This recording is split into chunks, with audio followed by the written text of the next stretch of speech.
Accident tragique de la circulation survenu hier sur l'axe Birni-Dosso. Le bilan est lourd, 14 morts et une cinquantaine de blessés. Le haut-commissaire à l'initiative 3M sur le site de la foire maraîchère d'Agadez. Objectif, s'enquérir des conditions d'exposition des produits.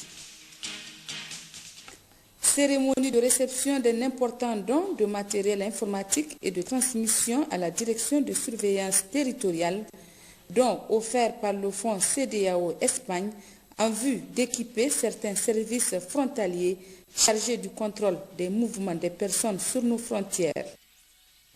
Voilà pour les titres. Bonsoir à tous et bienvenue dans cette édition. 14 morts, 52 blessés, dont plusieurs dans un état grave.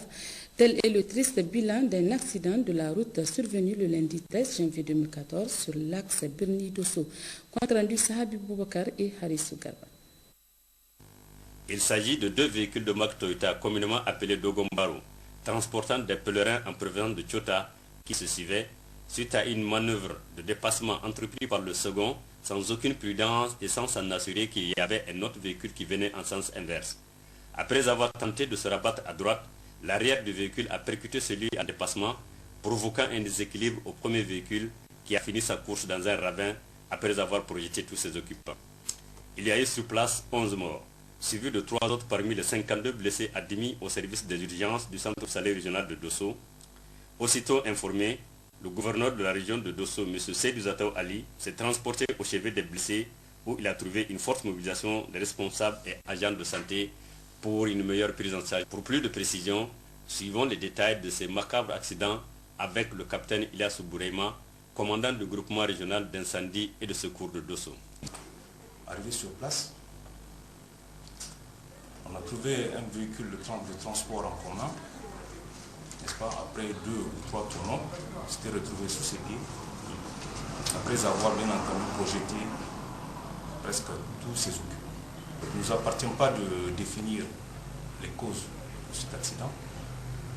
Ce que nous pouvons dire à l'issue de cet accident, c'est de vous offrir le bilan provisoire, 14 morts, effectivement, et 52 blessés, pris en charge par les secours.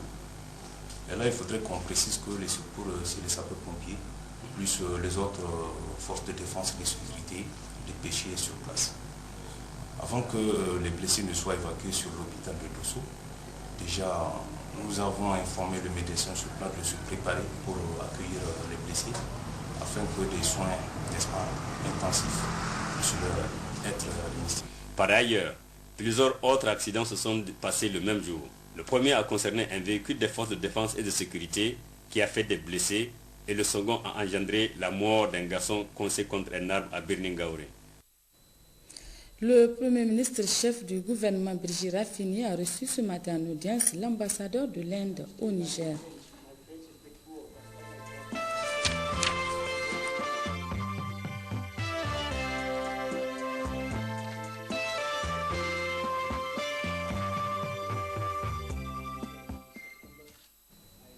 Peu après, Brigitte Raffini s'est entretenu avec l'ambassadeur de la République d'Algérie au Niger, Ali Afrati.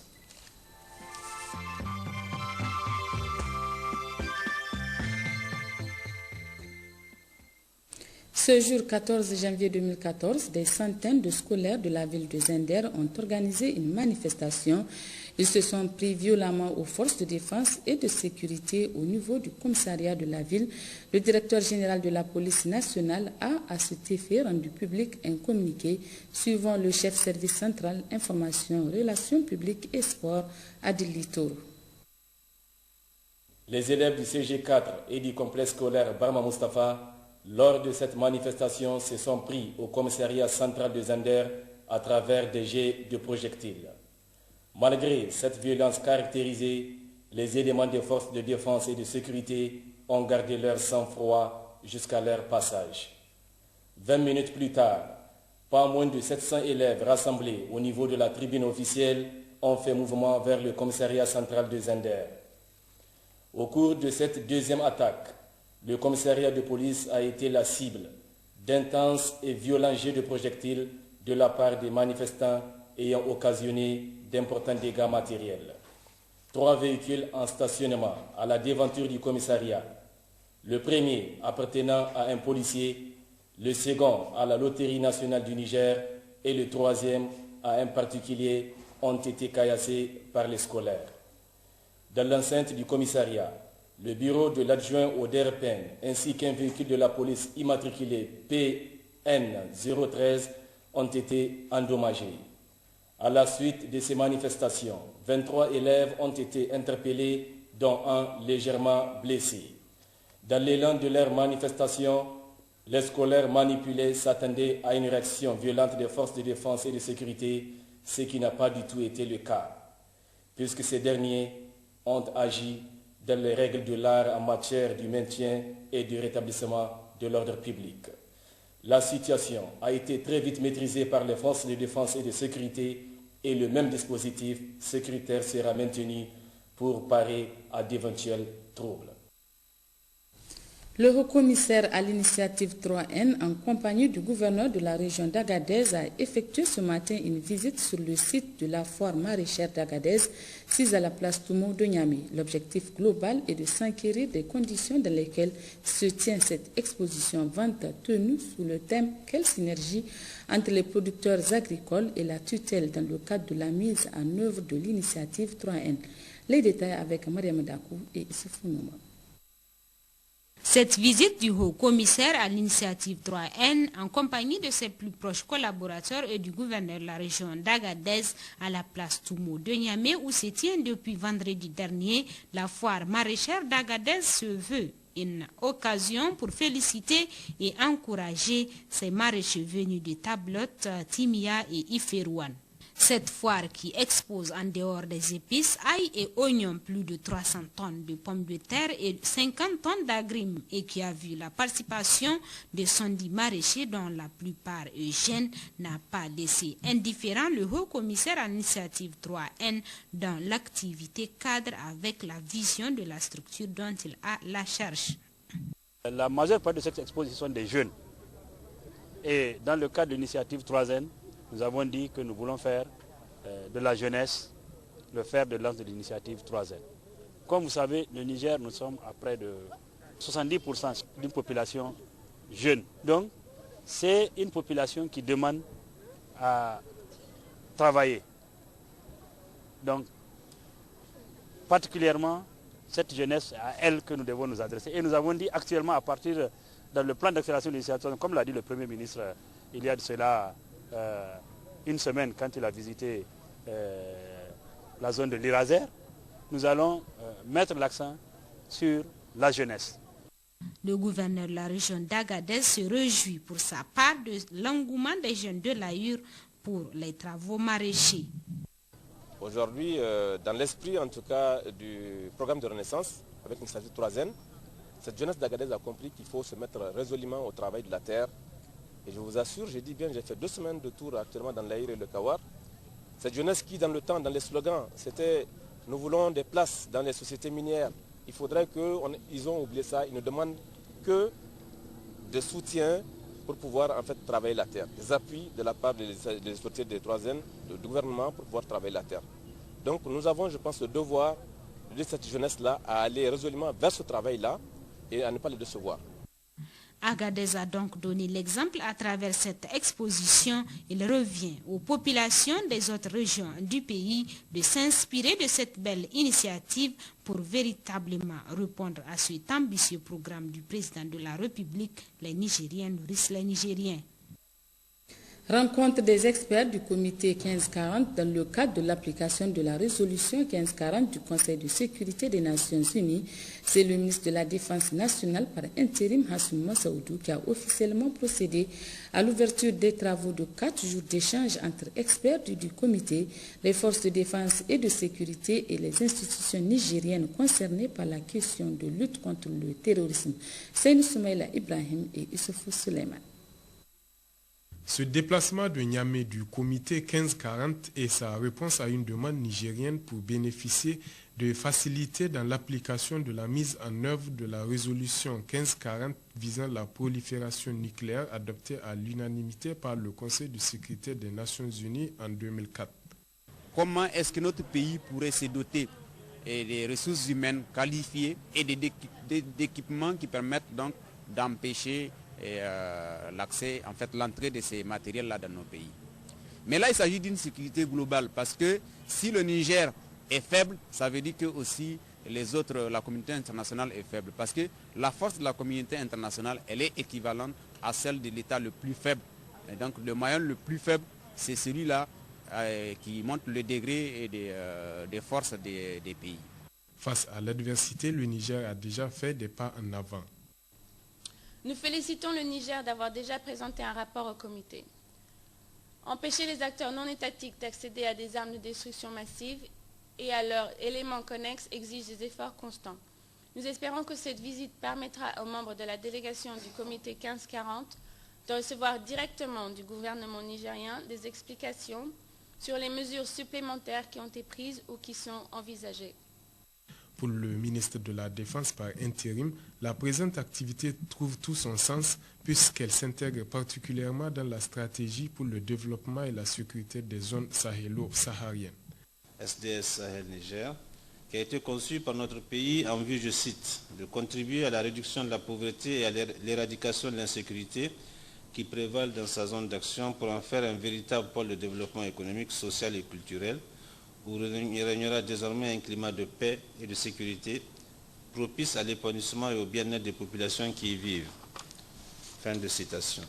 Aussi pouvons-nous affirmer que nous sommes en phase avec le premier des 5 axes stratégiques de la SDS Sahel Niger, à savoir le renforcement de la sécurité des personnes et des biens.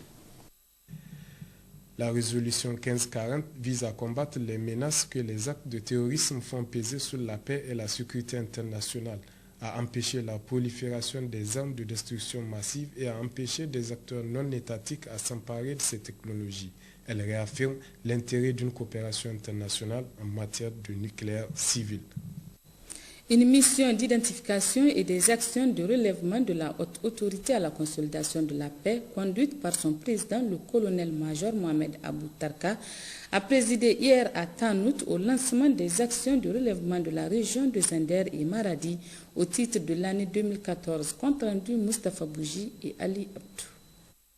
La haute autorité à la consolidation de la paix, il est important de le rappeler, a au cours de l'année 2011-2012 couvert avec ses actions 70 communes à hauteur de 20 millions par commune pour des projets de leur choix. C'est donc pour faire face aux causes potentielles de conflits dans certaines communes sensibles que le président de la République, son Excellence El Hadji Issoufou Mahamadou, a instruit cette institution à engager des actions urgentes destinées en particulier aux groupes vulnérables, les femmes, les jeunes, etc. Pour la mise en œuvre de ces actions qui représentent sa contribution à l'initiative 3N, un protocole d'accord qui a pour objectif de définir les engagements des parties contractantes ainsi que les modalités opérationnelles et financières a été conçu et signé entre la haute autorité à la consolidation de la paix, les communes et les services techniques. Pour la région de Zender, à l'occasion de ce lancement, seules 3 communes ont été retenues et 6 communes pour la région de Maradi. Bien entendu, ce n'est que le lancement. Et durant l'année 2014, toutes les autres communes de ces zones seront couvertes. Je tiens donc à rassurer le maire de Tanout et pour lui indiquer qu'effectivement Tanout demeure parmi les zones prioritaires de la haute autorité à la consolidation de la paix. Donc pour les communes qui nous intéressent aujourd'hui, c'est un financement de 108 millions de francs CFA et ça correspond à 21% de l'enveloppe globale. A noter que 2 premières phases de cette opération ont concerné 8 communes de la région de Zender et 2 de la région de Maradi au profit des rapatriés de Libye et de Côte d'Ivoire.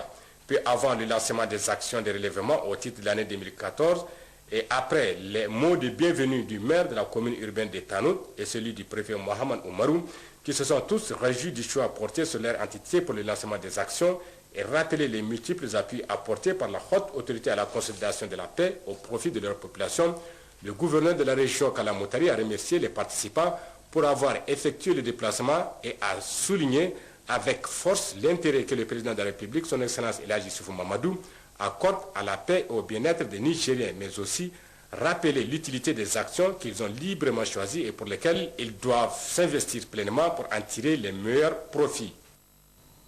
De Zender, continuons sur Difa où le ministre de l'élevage, Mohamed El Hadj Ousmane, entreprend une mission de supervision de la campagne de vaccination et de remise en œuvre du programme d'appui à la campagne pastorale 2013-2014. Hier, dans le département de Maine-et-Soroa, le ministre de l'élevage était l'invité du Forum pour la paix organisé par les éleveurs de la commune rurale de Ngelbeli. Compte rendu Mohamed Ali et Abdraman Mas. Le choix des organisateurs du Forum sur la paix s'est porté sur la localité des Ormodo, un marché rural créé il y a peu d'années pour faciliter les échanges et l'accès des ressources aux populations vivant dans cette zone fortement enclavée. Après avoir symboliquement procédé au lancement de la campagne de vaccination gratuite du bétail sur ce site, le ministre de l'élevage, Mohamed El Hadj Ousmane, et la délégation qui l'accompagne, comprenant notamment le gouverneur de la région, Yacoub Ousmane Gao, et le préfet de Maine-et-Soroa, Issa Kamaï Saleh, ont participé à un forum sur la paix, regroupant des leaders communautaires et religieux et diverses organisations socio-professionnelles. À l'ouverture des travaux, le maire de la commune rurale d'Ngelbeli, Seydou Moussa, a justifié cette rencontre par les soucis de sécurité des populations face aux menaces que représentent la circulation des armes à feu et les idées subversives découlant du conflit qui affecte certains pays voisins du Niger. Le préfet du département de Maine-et-Soroa a quant à lui salué l'initiative de ce forum et profité pour faire passer un message, l'opportunité que représente l'initiative 3N pour mettre en valeur les ressources naturelles de cette zone afin de soustraire la jeunesse de l'oisiveté, source de toutes les mauvaises tentations. Quant au gouverneur de la région, Yacoub Ousmane Gao, il a apporté sa contribution au forum sur toutes les questions se rapportant avec la sécurité, la justice et surtout sensibiliser les participants sur la scolarisation des enfants dont il a déploré la faiblesse dans les zones pastorales. Intervenant pour sa part, le ministre de l'élevage, Mohamed El Hadj Ousmane, a salué l'initiative de ce forum en ces termes. Le forum sur la paix qui se tient aujourd'hui à Zormodo, en plein cœur du pastoralisme nigérien, est une excellente initiative. En ce qu'il traduit les efforts et l'engagement du gouvernement de la 7e République à tout mettre en œuvre pour asseoir une paix véritable et définitive dans notre pays. Ce forum est une excellente initiative puisqu'il s'inscrit aussi dans la continuité des missions entreprises par le Premier ministre chef du gouvernement dans les régions d'Agadez, Tillabéri, Difa et Zender, et Tawa en vue de porter le message d'espoir et de paix du président de la République, chef de l'État, aux populations nigériennes. Les questions de paix et de sécurité sont généralement liées au développement. Dans son intervention, le ministre de l'élevage a largement développé cette problématique en indiquant la voie choisie par le gouvernement pour corriger les disparités et d'une manière générale améliorer la réputation des zones pastorales. S'agissant de la paix, sécurité et développement, le président de la République, chef de l'État, en bon visionnaire, avait déjà posé le diagnostic de cette problématique. C'était à l'occasion du Forum de la paix qui s'est tenu le 22 janvier 2012 à Arlit. Et je cite, « En effet, la question de la paix a une dimension à la fois sécuritaire, démocratique, économique et sociale. Cela nous impose d'aborder tous les problèmes dans leur globalité. C'est dans cette perspective que nous avons élaboré le programme sécurité et développement dans la zone sahélo-saharienne. » Fin de citation. Du reste, cette stratégie de développement des zones sahélo-sahariennes est la traduction concrète des engagements du président de la République contenus dans le programme de renaissance qui a été opérationnalisé, vous en souvenez, par la déclaration générale du Premier ministre. Donc la SDS vise essentiellement à impulser une dynamique plus forte de développement économique, et social et culturel des zones désertiques et semi-désertiques, confrontées à une problématique spécifique de développement largement influencée par les conditions délétères de sécurité qui y prévalent. Les participants au forum de Zormodo ont enfin fortement applaudi l'annonce par le ministre de l'élevage de son intention d'éradiquer le vol du bétail en commençant par un forum national sur cette problématique qui sera organisé cette année. Parlons de communication de cette édition. En mission à l'intérieur du pays, le ministre de la Communication et des Relations avec les institutions, Yehouza Sadissou, a présidé ce matin à Zender l'atelier d'échange entre les membres du comité pour la relance des radios communautaires et les leaders communautaires des régions de Zender, Difa et Maradi. Des précisions avec Sandana Tahi et Lawali Babali.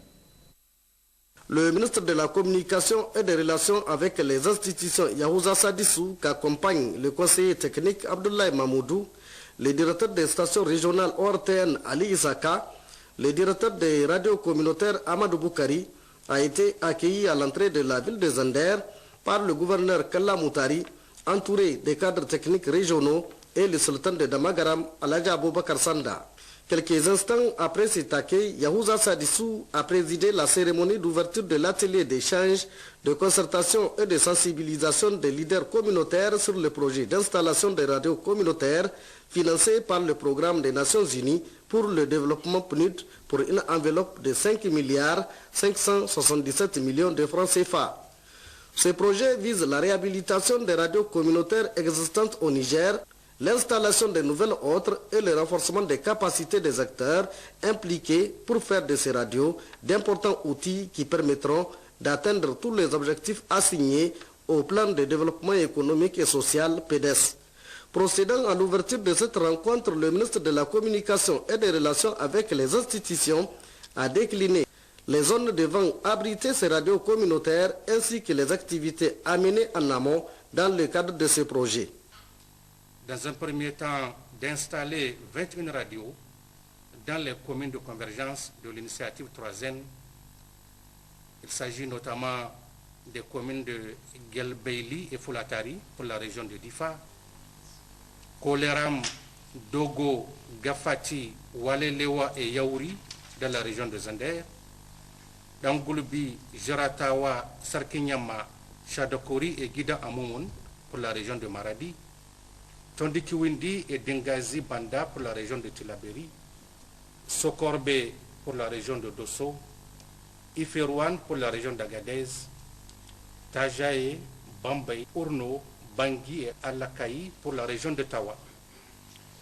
L'installation de ces nouvelles radios sera précédée d'une série d'activités, à savoir une étude technique, la mise en place d'une association de promotion des radios communautaires et des organes de gestion de la radio, l'achat des équipements, l'élaboration de statuts spécifiques aux radios communautaires, la construction des locaux devant abriter la radio, la formation des organes dirigeants des radios et celle des animateurs et techniciens, et bien d'autres activités.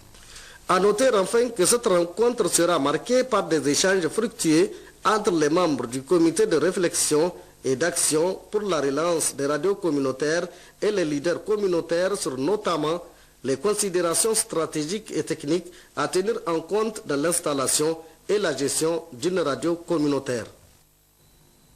De la communication à l'enseignement supérieur, le ministre de l'Enseignement supérieur, de la Recherche et de l'Innovation poursuit son séjour dans la région de Maradi ce matin en compagnie du gouverneur sortant, Amadou Babale. Asuman Abdou a rencontré la communauté universitaire de Maradi. Les détails avec Kassou Moutari et Maman Oumar. L'université de Maradi qui a reçu ce matin la visite du ministre de l'Enseignement supérieur qu'accompagne le gouverneur sortant de la région de Maradi, Amadou Babale, le secrétaire général adjoint du ministère, le premier vice-président du conseil régional de Maradi et plusieurs cadres techniques centraux et régionaux est créé le 1er juillet 2010. Cet établissement public à caractère scientifique, culturel et technique est doté de la personnalité juridique et de l'autonomie financière. Les missions de l'université sont centrées sur l'enseignement, la recherche scientifique, l'innovation technologique et la contribution à un développement durable du pays. L'université de Maradi comprend au niveau du rectorat plusieurs services, dont celui de l'innovation, de la communication et de la recherche scientifique et 3 structures de formation. Au titre de la rentrée académique 2014-2015, il est envisagé la création de la faculté de pharmacie et un institut supérieur des langues, des arts et de la culture et en 2015-2016, une faculté de médecine, un institut de formation en analyse biomédicale. Tous ces efforts, a dit le recteur de l'université de Maradi, le professeur Maman Saadou, visent à contribuer de façon significative à la mise en œuvre du programme de renaissance du président de la République, Issou Mahamadou. Dans son intervention, le ministre de l'Enseignement supérieur, Abdou Souman, s'est réjoui de constater qu'en 4 ans d'existence, plusieurs facultés ont été créées et qui ont permis une croissance considérable des effectifs des étudiants, répondant ainsi à la vision du président de la République, chef de l'État, en ce qui concerne son programme de la Renaissance qui fait du secteur de l'éducation le levier du développement. Le ministre de l'Enseignement supérieur a précisé que cette visite entre dans le cadre d'une prise de contact avec les institutions d'enseignement supérieur public et privé, ce qui, assurément, a-t-il ajouté, leur permettra de constater de visu les réalités quotidiennes auxquelles elles sont confrontées. Je puis vous assurer que le gouvernement de la 7e République est pleinement conscient du rôle important que joue l'enseignement supérieur et la recherche dans le développement socio-économique de notre pays. C'est du reste pourquoi il a inscrit cet ordre d'enseignement au cœur de ses priorités. À cet effet, sachez que le gouvernement est disposé à vous accompagner dans les efforts que vous entreprenez sans cesse pour une meilleure qualité de l'enseignement supérieur et de la recherche. Ainsi donc, l'appropriation du LMD, l'amélioration du cadre de la recherche scientifique, la diffusion, la protection des résultats et de la recherche et la création d'un cadre juridique et institutionnel permettront à nos universités d'être plus compétitives à l'échelon national et international. Pour sa part, le gouverneur sortant de la région de Maradi, Amadou Babale, a tenu à saluer le travail remarquable des autorités rectorales et a saisi l'opportunité pour rendre un hommage à l'ensemble de la communauté universitaire dont le dévouement dans l'accomplissement de leur mission est sans faille. Auparavant, le secrétaire général de l'Union des étudiants nigériens de l'université de Maradi, Jataou Ousmane Rabiou, et plusieurs responsables de différentes structures syndicales de la communauté universitaire sont intervenus pour énumérer des doléances comme par exemple la résolution de la question liée au terrain affecté à l'université de Maradi qui reste et demeure une préoccupation cruciale pour faire des suggestions, encore pour saluer les investissements en infrastructures et équipements conformément aux engagements pris par le gouvernement de la 7e République. Pour sa part, le ministre de la Santé publique, Manu Agali, est en fin de mission dans la région de Tawa. Il s'est successivement rendu au 2e projet d'appui à la lutte contre le sida à l'arène des Jeux de Tawa pour s'enquérir des activités de dépistage volontaire et a connu pour la réception d'une ambulance flambant neuve offerte par le président de la République, Issoufou Mamadou. Le ministre était accompagné dans ce déplacement du gouverneur de la région, des cadres centraux, régionaux et départementaux de son ministère. Les détails avec Hawa Mamoudou et Yazraï. Le ministre de la Santé publique, Manu Agali, est en fin de mission dans la région du Tawa. Il est accompagné dans ce déplacement du gouverneur de la région, Salif Barmou, du président du conseil de ville, Abdelraouf Dodo, des autorités communales, des cadres centraux régionaux de son ministère et du directeur régional de la santé publique, Dr Amadou Adamou. Il s'est rendu successivement au 2e projet Banque mondiale d'appui à la lutte contre les ISTV et SIDA, un projet mis en œuvre par un consortium de 3 ONG. Plusieurs activités sont menées, dont entre autres des activités de sensibilisation des professionnels de sexe pour les amener à utiliser les services sanitaires. En un an d'exercice, 1117 femmes ont été sensibilisées sur un dispositif de 1000 femmes. Le ministre de la Santé et le gouverneur de la région ont pris la parole pour attirer l'attention des responsables en charge de ce service d'offrir des services de qualité pour lutter contre cette pandémie. À l'arène des Jeux traditionnels de Tawa, le ministre a supervisé les activités de dépistage volontaire et confidentiel qui sont menées à l'occasion de la Coupe La Haruna. Au passage de la mission, 1000 cas ont été dépistés, dont 10 cas positifs. En route pour Konni, le ministre Manu Agali a fait une escale à Ilela pour adresser ses félicitations au tout nouveau chef de canton de Ilela, Yacouba Habibou Oumani, pour sa brillante élection. Ainsi, une fatiha a été dite pour le repos de l'âme de vieux Elhadji Kadi Oumani. Aussi, un cadeau symbolique offert par le nouveau chef de canton de l'ADER au ministre a immortalisé la cérémonie. Après la mission, s'est transporté à l'hôpital de district d'Ilela, où il a visité le parc auto. 3 ambulances non fonctionnelles, dont 2 seulement dans un état passable. À Konni, le ministre Manu Agali a réceptionné une ambulance 4x4 flambant neuve d'une valeur de plus de 30 millions de francs CFA. Ce geste noble du président de la République, son Excellence Mamadou Issoufou, est une réponse au cri de cœur de Konnawa qui va sans doute soulager leur souffrance. Plusieurs discours ont sanctionné cette cérémonie. Après le mot de bienvenue du maire, le préfet Abbas Sarki Absang, représentant le député national Zakari Oumarou, a saisi l'occasion pour adresser ses remerciements et sa reconnaissance au nom des populations de Konni au président de la République pour ce geste noble qui restera longtemps gravé dans la mémoire des populations de Birnin Konni. En remettant les clés au médecin-chef de l'hôpital du district, il a surtout rappelé aux responsables en charge de l'hôpital d'utiliser le véhicule uniquement pour les besoins des malades et à bon escient. Le médecin-chef de district très ému a pris acte.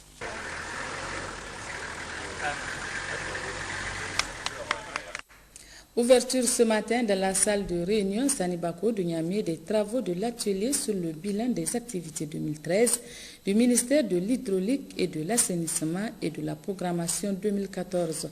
C'est le ministre de l'Hydraulique et de l'Assainissement, Wassalke Boukari, qui a présidé la cérémonie en présence de son homologue de l'environnement, compte rendu Borika Albadja et Barokoba.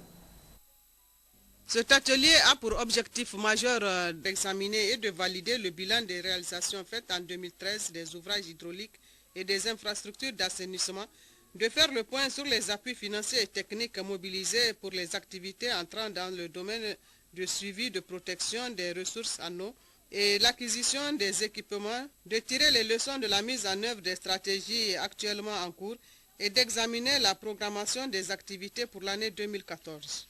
Le ministre de l'Hydraulique et de l'Assainissement a dans son discours d'ouverture souligné que les résultats du présent atelier constituent un outil indispensable pour évaluer chaque année les performances du secteur de l'eau et de l'assainissement.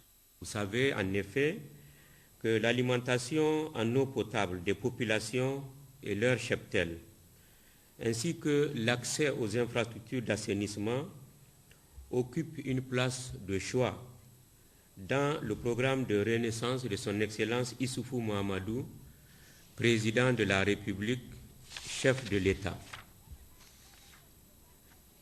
Ce secteur constitue également l'axe majeur numéro 4 de la déclaration de politique générale du gouvernement dirigé par son Excellence Brigitte Raffini.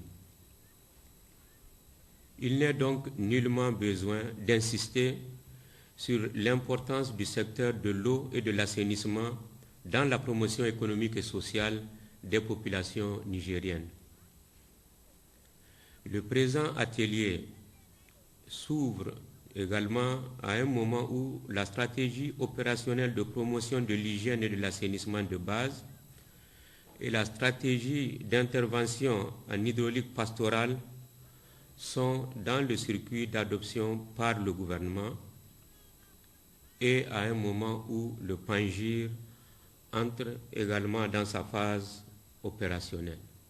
Pour le directeur général de l'hydraulique, l'eau potable est une nécessité pour les populations. Nous sommes dans une autre approche aujourd'hui, à savoir l'alimentation en eau potable, la desserte de qualité.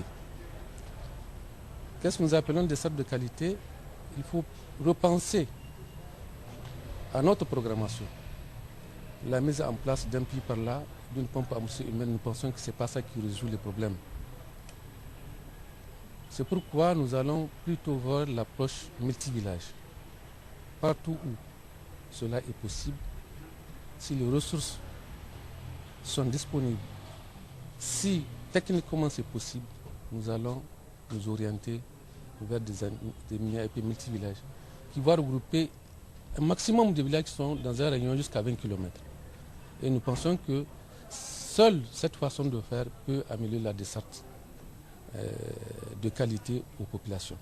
Le présent atelier est organisé par le ministère de l'Hydraulique et de Formation d'une soixantaine de jeunes de la région de Niamey ce matin au Grand Hôtel.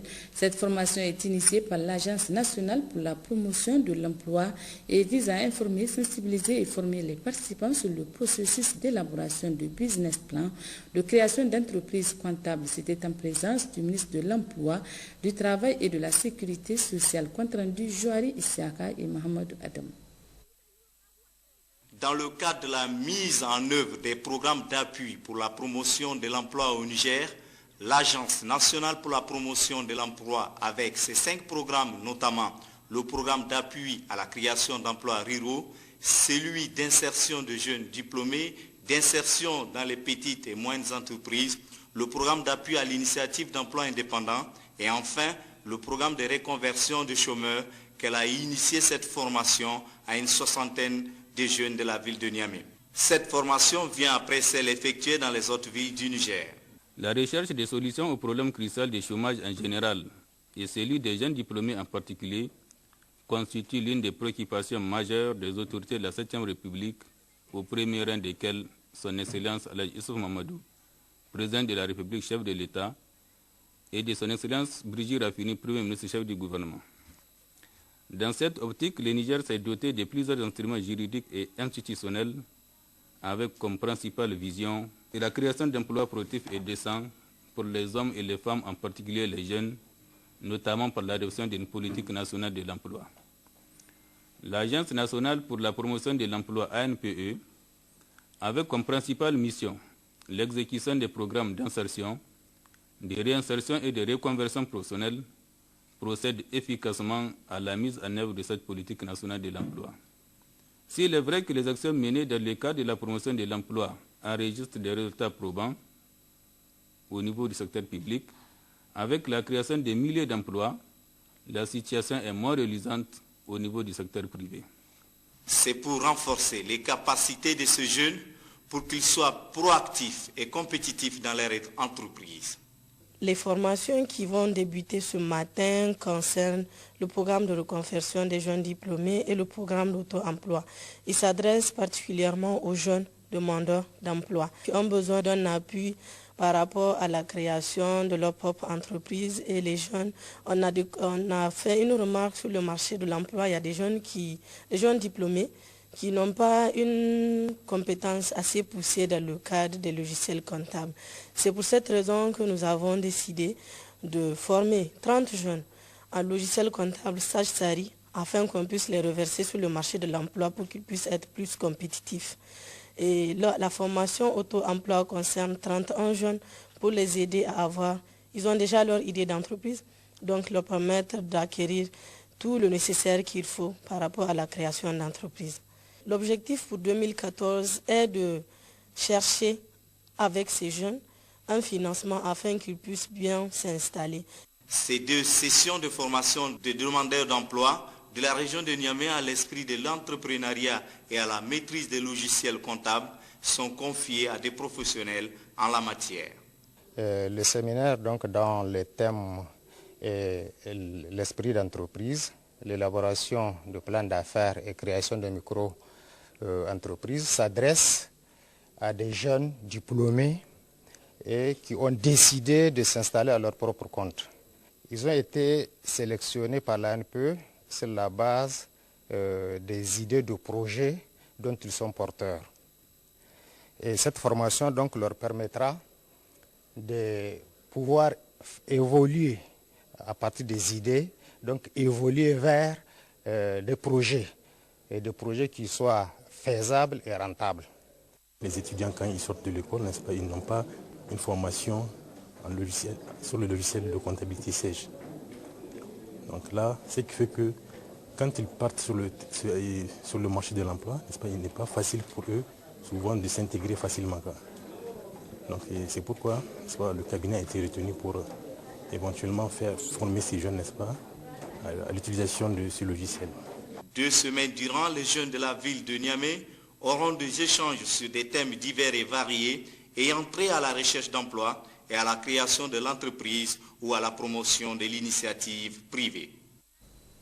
Comme annoncé en titre, le secrétaire général du ministère des Affaires étrangères, de la coopération, de l'intégration africaine et des Nigériens à l'extérieur a réceptionné ce matin à Niamey un important don de matériel informatique et transmission à la direction de surveillance territoriale. Ce don offert par le fonds CEDEAO Espagne permettra d'équiper certains services frontaliers de la DTS chargés du contrôle des mouvements des personnes sur nos frontières. Compte rendu Sekinat Abdou et Abdou Sédikou. Ce don s'inscrit dans le cadre du projet Migration au service du développement et de l'intégration régionale Projet financé par le fonds CEDEAO Espagne à hauteur de 90% et le gouvernement nigérien à 10%. Il a pour objectif d'appuyer la direction de surveillance territoriale en l'aidant à équiper certains de ses services frontaliers. Cette initiative prouve la bonne coopération existante entre le Royaume d'Espagne et le Niger. Pour nous, pour la coopération espagnole, c'est un plaisir d'avoir chaque fois plus une rapproche des chemins de coopération entre nous. Tous les mots sont déjà dit pour le secrétaire général, vraiment. On espère que c'est seulement le début et qu'on va continuer le travail tout ensemble pour améliorer l'importance contre-frontalière pour la sécurité ici à l'extérieur de nous tous. Réalisation faite en 2013 des ouvrages hydrauliques et des infrastructures d'assainissement, de faire le point sur les appuis financiers et techniques mobilisés pour les activités entrant dans le domaine de suivi. La police, c'est un domaine varié. Et je pense que nous n'allons pas seulement nous contenter de la DST, nous allons nous contenter d'autres circuits de la police nationale pour nous permettre en tout cas d'avoir un personnel bien outillé, un personnel bien formé. Et au-delà, en tout cas, nous allons prendre l'engagement, en tout cas, monsieur le SG, d'ouvrir nos portes et d'être agressifs pour mieux équiper nos forces. Quant au secrétaire général du ministère des Affaires étrangères, ce geste est à saluer. Il a rassuré le fonds CEDEAO Espagne que la DST en fera bon usage. La direction de la surveillance du territoire vient d'être dotée d'un lot de matériel informatique et de transmission essentiellement composé de 10 ordinateurs de marque HP avec leurs accessoires, 10 imprimantes de marque HP, 10 onduleurs, 3 appareils de transmission de longue portée, le tout pour une valeur de 33 980 000 francs CFA. C'est le lieu ici de remercier très sincèrement, au nom du ministre d'État, la commission de la CEDEAO et le Royaume d'Espagne pour cette initiative louable. À cet effet, je peux sans me tromper avancer que la DST fera un bon usage des matériels qui sont mis à sa disposition en les plaçant dans les services qui en ont besoin. Ce dont permettra sans doute d'améliorer les conditions de travail des services de la direction de surveillance territoriale à mieux exécuter la mise en œuvre du protocole de la CEDEAO en matière de libre circulation des personnes, des biens, des services et des capitaux. Une mission du ministère de l'enseignement primaire, de l'alphabétisation, de la promotion des langues nationales et de l'éducation civique était hier à Tillabéri. Cette mission a rencontré ce week-end les différents acteurs de la place. Au centre de cette rencontre, la réforme des examens du CFEPD et du CEPE franco-arabe et les modalités d'évaluation des élèves du CM2, compte rendu Zakari Maman et Jipono. Il s'agissait au cours de cette rencontre initiée par le ministère de l'enseignement primaire, de l'alphabétisation, de la promotion des langues nationales et de l'éducation civique d'informer et de sensibiliser le plus largement possible les différents acteurs que sont autorités administratives et coutumières, leaders religieux, les associations et ONG, les organisations de la société civile, les syndicats, les parents d'élèves et autres leaders d'opinion sur la réforme des examens du CFEPD et du CEPE franco-arabe. Elle permettra également à ces acteurs de s'approprier des nouvelles modalités d'évaluation des élèves du CM2. Dans sa communication, le conseil technique de la ministre de l'enseignement primaire a rappelé que cette réforme a été mise en œuvre dans la perspective d'améliorer la transition entre les cycles éducatifs de base 1 et 2. Elle vise donc, a ajouté M. Aboubakar Siddikou Gado, de rendre meilleure la carte scolaire, la promotion de la scolarisation des filles et de réduire la déperdition. À cet effet, le ministère de l'enseignement primaire, de l'alphabétisation, de la promotion des langues nationales et de l'éducation civique entend supprimer le certificat de fin d'études du premier degré, le CFEPD donc, pour que le CM2 ne soit plus le cycle terminal de la moitié des élèves inscrits. Le conseiller technique de la ministre de l'enseignement primaire de préciser également que cette réforme permettra au ministère de l'enseignement primaire, de l'alphabétisation, de la promotion des langues nationales et de l'éducation civique de mettre en place une évaluation plus pertinente dont les ressources seront désormais consacrées à la qualité et à l'accès de l'éducation. Après un bref rappel du processus d'élaboration de la réforme, le conseiller technique de la ministre de l'enseignement primaire s'est appesanti sur les avantages comparatifs de la réforme et des modalités d'évaluation et de certification qui comprend notamment la préparation des compositions au nombre de 3 par an, l'élaboration des sujets et l'organisation pratique de ces compositions. Modalité du calcul de la moyenne annuelle ainsi que les procédures d'orientation et des recommandations formulées ont été aussi portées à la connaissance des participants à la rencontre. Après quoi, certains d'entre eux ont pris la parole qui, pour compléter la communication, tout en focalisant leur intervention sur l'importance et les avantages de l'évaluation formative, qui, pour des questions pertinentes, questions auxquelles les membres de la mission ont fourni des réponses appropriées. Cérémonie de fin de la formation militaire des préposés, contrôleurs et inspecteurs centraux des douanes. C'était ce matin au groupement d'instruction de Tondibia, Ismaël Daouda et à côté Waglassan pour le reportage. C'est dans une ambiance conviviale et fraternelle que s'est déroulée cette cérémonie marquant la fin de la formation militaire des élèves douaniers. Au total, ils sont 148 stagiaires, dont 13 filles, à recevoir 12 semaines durant des initiations du combattant et les acquis fondamentaux de l'usage des armes individuelles au centre d'instruction de Tondibia. Le choix du groupement d'instruction de Tondibia pour former vos cadres est motivé non seulement par la confiance que la Direction générale des douanes témoigne à notre égard pour la qualité de la formation que nous donnons, mais aussi pour le souci constant de faire de ces futurs cadres des agents répondant aux critères de cette célèbre phrase, je cite, « un esprit sain dans un corps sain ». Fin de citation. Cette marque de confiance vient renforcer les relations déjà très solides qui n'ont cessé d'exister entre nos deux institutions.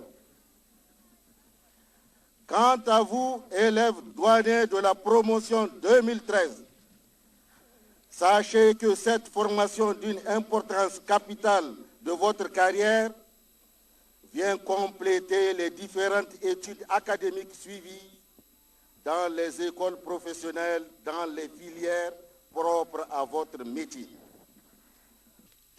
Occasion pour le directeur de cabinet du ministre des Finances de féliciter l'encadrement pour tout son effort de l'accomplissement de cette formation.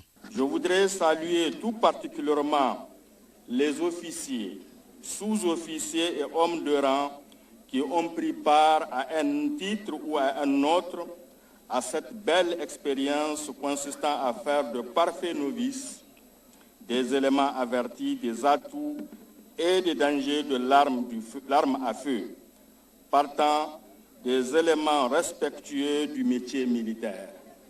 Dès les prochains jours, vous quitterez progressivement la douce existence de la jeunesse pour être confrontés à la vie réelle des adultes, faite de lutte, d'angoisse, de satisfaction, parfois, mais aussi de déception. Il est attendu de vous, au-delà d'un rôle mécanique dans le fonctionnement de l'administration de douane, une contribution dans la préservation de la stabilité, de la solidarité et de la cohésion sociale. Ainsi, ces combattants de développement économique et social viendront contribuer à l'accroissement des recettes douanières et à l'amélioration du climat des affaires au Niger. Dans les villages des communes de Guidanroumji et Safo, région de Maradi, ont été certifiés fidèles par les services compétents de la région. C'est au cours de 2 cérémonies distinctes à Safo et à Gari-Idi. L'on notait la présence à cette occasion des autorités administratives et coutumières. Compte rendu, Moussa Jariri et Abdelrazak Boubakar.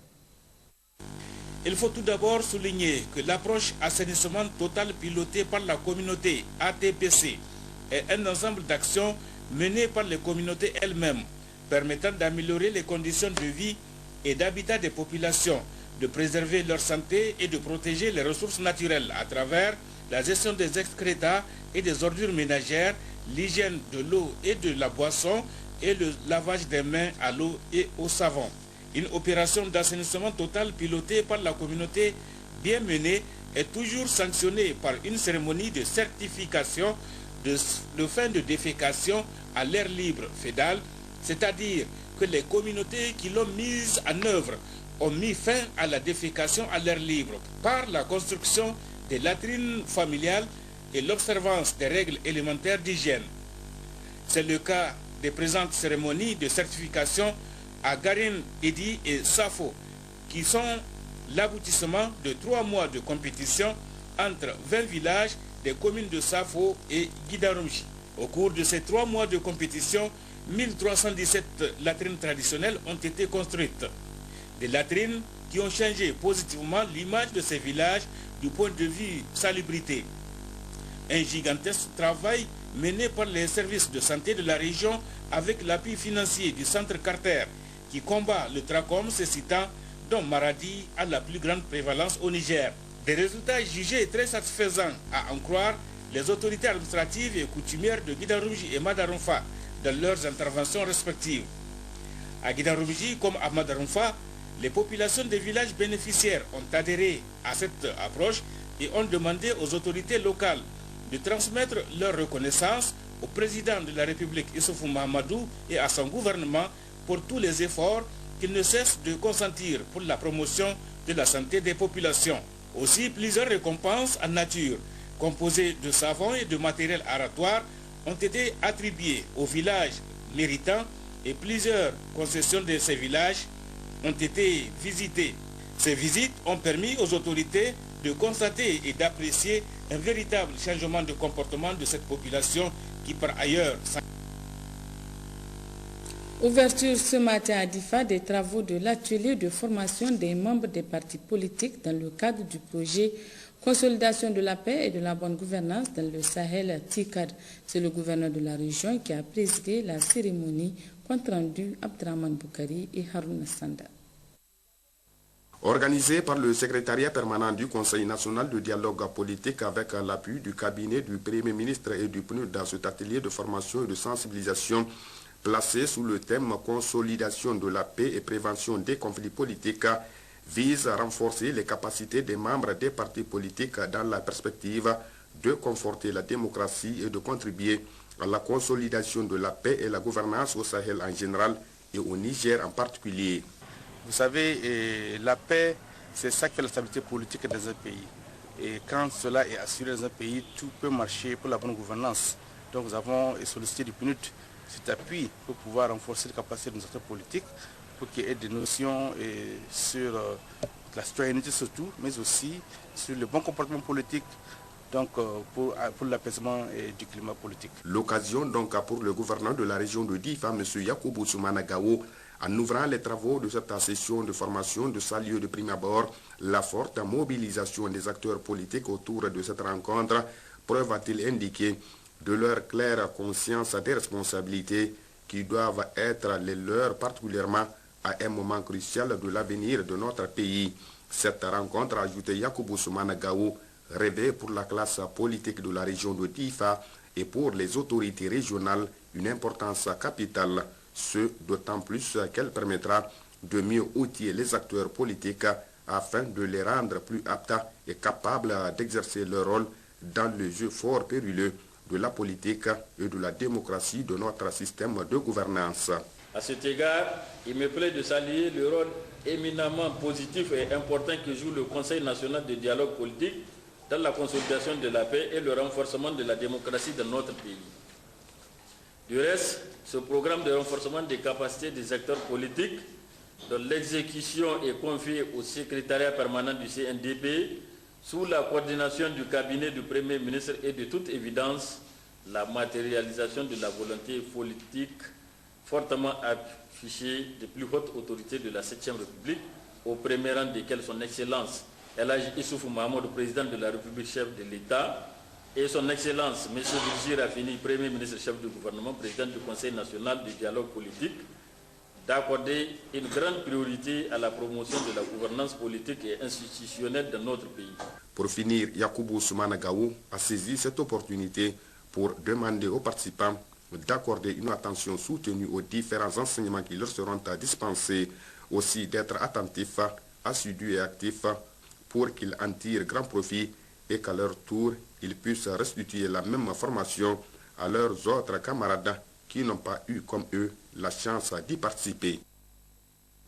Atelier ce matin à la Chambre de commerce d'Ottawa de la prévention des résultats définitifs de la 4e enquête démographique et de santé et à indicateurs multiples. C'est le secrétaire général Beka Mohamed qui a procédé à l'ouverture des travaux. Compte rendu Fatimat Gabidine et Laolissini. Il s'agira au cours de ce présent atelier de la présentation des principaux indicateurs socio-démographiques au niveau national et régional, urbain et rural, issus de la 4e enquête démographique et de santé et à indicateurs multiples, EDSN-MICS 4. M. Beka Mohamed se réjouit des résultats encourageants de l'enquête dans la région de l'Ader. De la mortalité des enfants de moins de 5 ans, en passant par la vaccination, des progrès satisfaisants ont été enregistrés entre 2006 et 2012. Quant à la prévalence du VIH-Sida, le taux qui est de 1% en 2006 et de 0,3% en 2012, un des plus faibles au plan national. L'enquête a relevé aussi une avancée importante dans l'enregistrement à l'état civil, qui est un droit reconnu par notre pays pour tout enfant qui naît. Il est passé de 34% des enfants de moins de 5 ans en 2006 à 70% en 2012, a ajouté le secrétaire général adjoint. Cependant, malgré les progrès enregistrés dans bien de domaines, les résultats de cette enquête montrent également que des défis sont à relever dans certains secteurs. Ces résultats exposés sont le fruit de la conjugaison de nombreux efforts et l'expression d'une coopération fructueuse entre le Niger et ses partenaires techniques et financiers, plus particulièrement l'UNICEF, la Banque mondiale à travers le PRODEM, l'UNFPI, le PNUD, l'OMS, etc. M. Beka Mohamed a réaffirmé l'engagement du gouvernement à ne ménager aucun effort pour que les résultats de cette enquête soient utilisés et exploités à bon escient afin d'orienter et d'intensifier les interventions qui ont un impact réel sur l'amélioration des conditions de vie des populations, notamment les femmes et les enfants à travers le programme de renaissance du Niger de son Excellence El Hadji Issoufou Mamadou, président de la République, chef de l'État. Ouverture hier à Tillabéri de la première session du comité de pilotage du projet d'intensification des productions agricoles pour la sécurité alimentaire du PASA. C'est le secrétaire général du ministère de l'Agriculture qui a présidé la cérémonie. Compte rendu Bada Salamatou et Jibounou. Il s'est agi à travers cette rencontre qui a regroupé autour du secrétaire général du ministère de l'Agriculture, les secrétaires généraux adjoints, présidents des conseils régionaux de Tillabéri et Tawa, les directeurs généraux et centraux, les membres du comité de pilotage, les coordonnateurs des programmes et projets, de faire le point de l'état d'exécution du programme de travail et budget annuel 2013, relever les difficultés et contraintes rencontrées, examiner, apprécier et adopter le programme de travail et le budget au titre de l'année 2014. En ouvrant les travaux, le secrétaire général du ministère de l'Agriculture, président du dit comité, a affirmé que le Niger a obtenu de la BOAD le financement partiel du projet d'intensification des productions agricoles pour la sécurité alimentaire dans les régions de Tawa et Tillabéri, d'un coût global de 10,484 milliards de francs CFA. En effet, le PIPASA a pour objectif de contribuer à l'accroissement de la production agricole nationale tout en améliorant les conditions de niveau de vie des populations de sa zone d'intervention. Outre cet objectif à poursuivi illégitimement, le projet entend intensifier de manière durable les productions agricoles pour l'amélioration des rendements de culture à travers les aménagements hydro-agricoles, préserver le capital productif pour la restauration des terres dégradées, pour ne citer que cela. Il a ensuite ajouté que le PIPASA s'inscrit dans la stratégie de l'initiative 3M dans son axe 1, accroissement et diversification des productions agro-silvopastorales halieutiques. Plusieurs activités ont été prévues au cours des 5 années de la durée du projet, dont entre autres l'aménagement de 520 hectares de périmètres irrigués, l'acquisition d'équipements et d'intrants agricoles, le renforcement des capacités de 7000 exploitants et des organisations paysannes. évoquant le programme de travail et budget annuel 2014 qui a pris en compte les activités prévues au titre de l'exercice 2013 et dont les réalisations sont en cours. Le secrétaire général du ministère de l'Agriculture a invité les différents acteurs à participer pleinement au débat.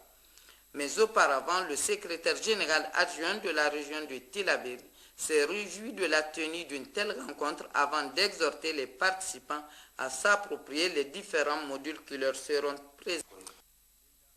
Activité de partis politiques à présent, à l'instar des autres coordinations départementales du Modem Faloumana de la région de Maradi, les militants, militantes et sympathisants du Modem Faloumana de Guidanroumji, de Madarumfa, de la ville de Maradi ont rendu public hier une déclaration de soutien au président de la République, chef de l'État Issoufou Mahamadou, compte rendu Kassoumouttari et Maman Oumor.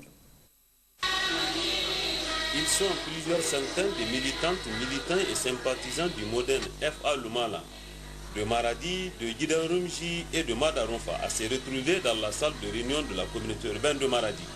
Une mobilisation totale et un engouement visible, preuve de leur soutien indéfectible aux autorités de la 7e République, au premier rang desquelles le président de la République Issou Mahamadou, et de leur fidélité à la décision initiale du parti Lumana, celle de servir les intérêts de notre pays et non de servir les intérêts particuliers ou d'un groupe de personnes.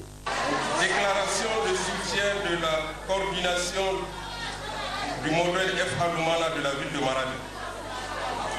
Nous, militantes et militants de la coordination du modèle FA Lumana de la ville de Maradi, réunis en ce jour, lundi 13 janvier 2014, après échange et analyse de la situation sociopolitique du pays, faisons la déclaration ci-après.